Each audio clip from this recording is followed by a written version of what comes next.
नमस्कार मैत्रिणींनो, स्वाद फेस्टमध्ये तुमचे स्वागत आहे. आज आपण घेऊन आलो आहोत पौष्टिक गावरान तोंडली. चला तर साहित्य बघूया. मी 5-6 हिरव्या मिरच्या घेतल्या आहे, 2 उभे चिरलेले कांदे, 10-12 लसणाच्या पाकळ्या, 1 इंच आलं बारीक कापून घेतलं आहे, खोबऱ्याचे काप, 1 चमचा धने, 2 चमचे तीळ, 1 चमचे जिरे आणि अर्धी वाटी शेंगदाणे. तसेच 1 चमचा गरम मसाला, अर्धा चमचा हळद, 2 बटाटे साल काढलेली, तसेच आपल्याला हिंग, मीठ, कढीपत्ता आणि तेलही लागणार आहे. आता मी हे बटाटे कापून घेणार आहे. आपण आपल्या आवडीनुसार कोणत्याही आकारात हे कापून घेऊ शकतो. पाण्यात घालून घेऊया म्हणजे काळे पडणार नाहीत. आता तोंडली मी 4 भागात कापून घेणार आहे.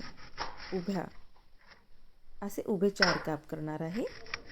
आपण आपल्या आवडीनुसार कापू शकता. अशा प्रकारे सगळी तोंडली मी कापून घेतली. आता जिरे, धने आणि तीळ तिघही जिन्नस छान आपण कढईत भाजून घेऊया. मंद आचेवर तीळ तळतळायला लागली की मग ती काढून घेऊया आणि मिक्सरला थोडं वाटण फिरवूया. शेंगदाण्यासोबत हे फिरवले जाणार नाही, चांगले वाटलं जाणार नाही, म्हणून आधी हे वेगळं फिरवून घेतलं. बघा, जाडसरच ठेवलं आहे, जास्त जाड नाही, बारीक नाही. नंतर शेंगदाणे खरपूस होईपर्यंत भाजले. साल काढून घेऊया त्याची आणि ते पण मिक्सरला लावूया.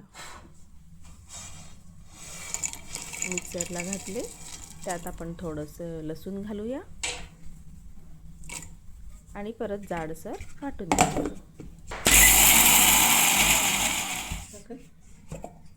बघू शकता, जास्त बारीकही नाही, जास्त जाडही नाही. अशा पद्धतीने मी वाटून घेतलं आहे. फोडणीची तयारी. तेल घालूया. त्यात आपण जिरे, लसूण, अद्रक, हिंग आणि हिरवी मिरची घालूया. ती चांगली झाली की त्यात कढीपत्ता फोडणीत घालूया आणि खोबऱ्याचे कापही घालून घेऊया. तसेच कांदे घातले आहे. गोल्डन ब्राऊन होईपर्यंत कांदे होऊ द्या त्याला छान. हळद घातली. त्यानंतर आपण घालूया तोंडली आणि बटाटे. चांगलं हलवून घ्या आणि 10 मिनिटं चांगलं शिजू द्या, मंद आचेवर झाकण ठेवून.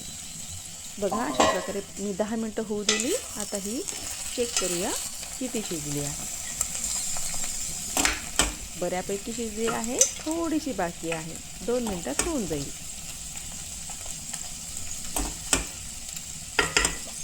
आता यात आपण मसाला घालूया आणि जे वाटण आपण बारीक करून ठेवलं आहे ते पण घालून घेऊया. म्हणजे 4-5 चमचे वाटण घातलं आहे त्यात. आता यामध्ये मीठ आणि पाणी. बस, एक उकळी आली की तुमची भाजी रेडी टू सर्व. अशा प्रकारे तुमची भाजी तयार आहे.